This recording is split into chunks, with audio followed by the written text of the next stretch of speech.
Hello everyone, we are open to our last module of the class and our last week of the class, which is Module 6, and we'll be covering chapters 11 and 12. So let's just skip here to the objectives. For chapter 11, it's covering the topic of groups and individuals.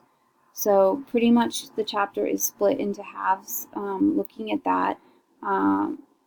First half being, how do we act when we are in group situations? When there are other people around us to influence us, how does that play a role in our behavior? So we're going to be looking at a lot of the elements of what it means to be in a group. So looking at the roles that we take on in a group setting. Not everybody is responsible for the same dynamics that happen in the group. Status plays a part, as well as norms. So, and norms are something that we've already spent some time on, looking at norms of a particular group, or the norms of a society, of groups. All of those are going to come in and play a part in how a person acts within that group setting. And then also the cohesiveness of a group, how strongly knit is a particular group, is going to determine the functions that it serves for the individual. We'll also be looking at, the costs and the benefits of being in a group. We lose a little bit of our individuality when we conform to a group and its expectations and its rules, but we also benefit a lot from being in particular groups. Things like status, or if it's a job, the role that you play in your job, how high up you get in your job. All of those types of things are benefits that come with the group. But to be in the group, you have to play along with the group rules. So we'll be looking at, a lot of the elements that we've even talked about in the chapter with conformity. Just looking at the power of certain situations that they have over us when we're in a group setting, and how they can often dictate behavior. So things like social facilitation, can help out in certain ways, in terms of us doing something that comes easy to us. It can be facilitated in certain situations.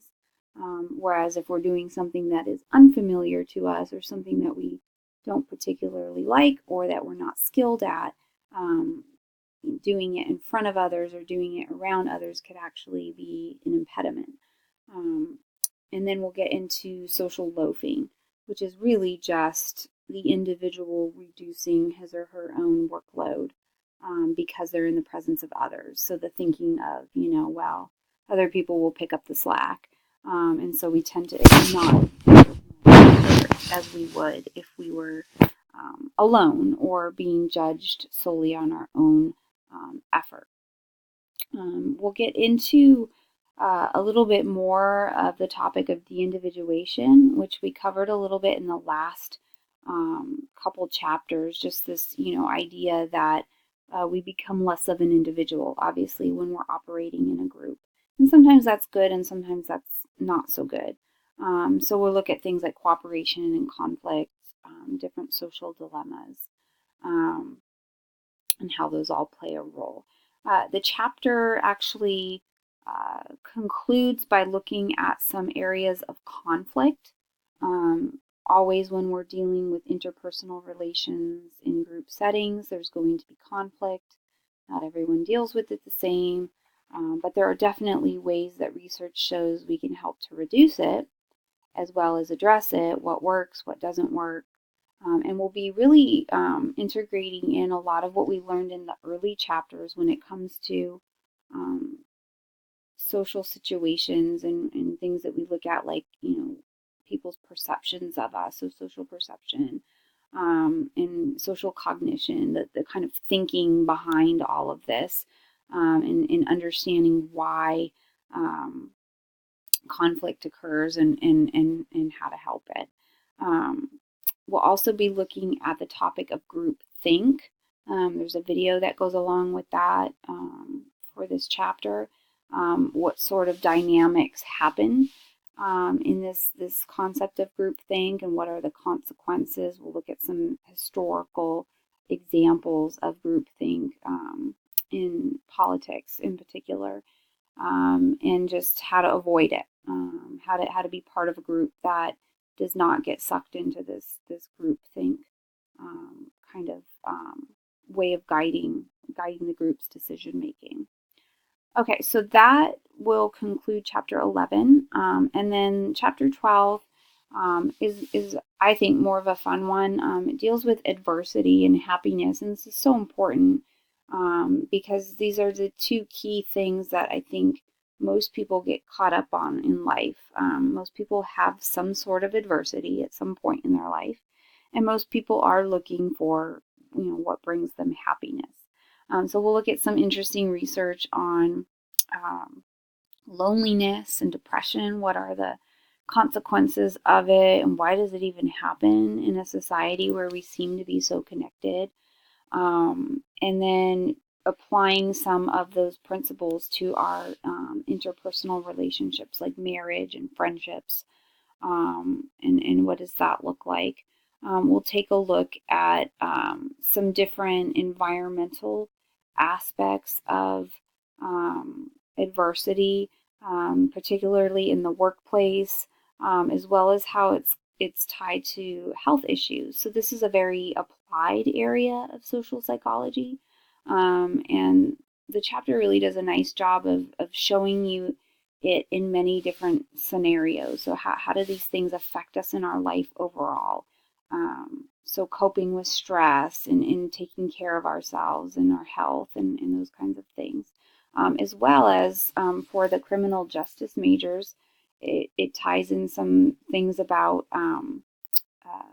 police investigations and questioning that happens in investigative situations, and how to deal with that, and kind of what works and what doesn't. It also ties in some earlier concepts of prejudice and racism and stereotypes and all of that. So I feel like the chapter is really a nice encapsulation of lots of things that we've already learned, and it kind of shows you the applied side of a lot of those concepts that we've been talking about over the course of this class.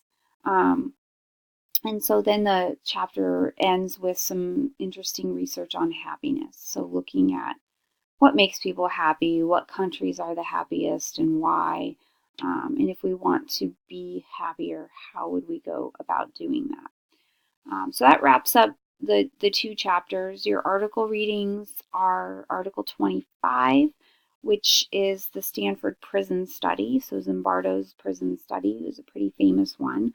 And then Article 43, which deals with some of those elements of happiness and the research there.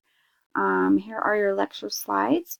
And like I said, you do have a few videos this week aside from the ones that are embedded in the Rebel reading.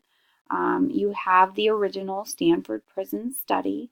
So this is the original footage of the experiment done by Phil Zimbardo. It's about 50 minutes, so this is the longest one you're going to be seeing for this module.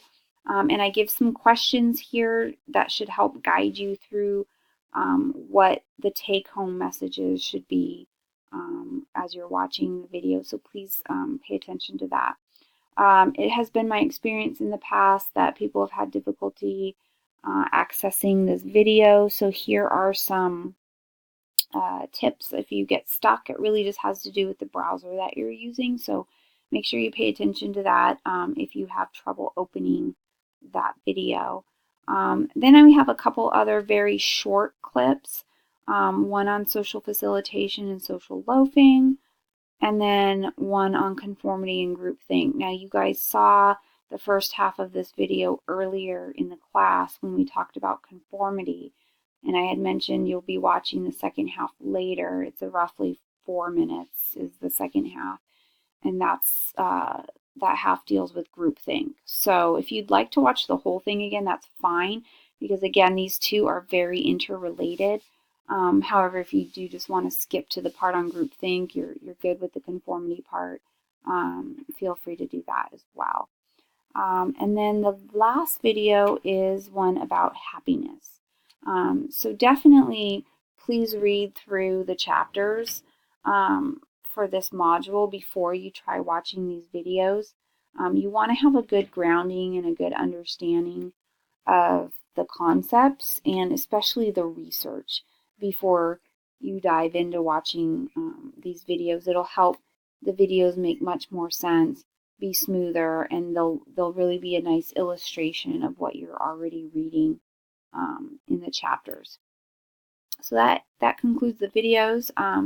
Your discussion for this week, remember just to be integrating not only those articles, but also the chapter readings. I'm noticing that people are pretty good, doing a pretty good job with integrating the articles and the research there, but then sometimes really just missing the mark and leaving out a lot of really good concepts that the chapters cover. So you want to be looking at ways that you can answer these questions using the concepts you've learned. What did I just read about that really helps me to understand this, and what examples could I be given to help illustrate this? So you're using your sources fully to support your ideas, and doing so in an academic manner such that you're citing correctly, and you're including those citations to show where your information is coming from. And so you not only want to be doing this when you're responding to these questions, but you also want to be doing that when you're replying to other people's posts. So if you're going to reply to a post and give your opinion, that's great. And I love seeing that. And you guys are doing a really good job with that. Just make sure that you're also supporting what you're saying by using some examples from the readings. So just try to tie that in a little bit more. And then your last exam. So your last exam covers chapters 11 and 12. This is a shorter week, so beware, okay? Usually you guys have until Sunday to finish everything. And this week you only have till Friday. So the due dates are a little different. They're all on your syllabus, so please check that to be sure that you're not missing anything. But the exam is due on Friday, not Sunday. And then the discussion posts likewise are due a little bit earlier. And you'll want to refer to your syllabus for the due dates and times on those. But that wraps up the week. Please let me know if you have any questions as you're going through. You guys have been a great class, a small class this summer session, but really good discussions going on. So thank you again, and good luck with the week, everyone.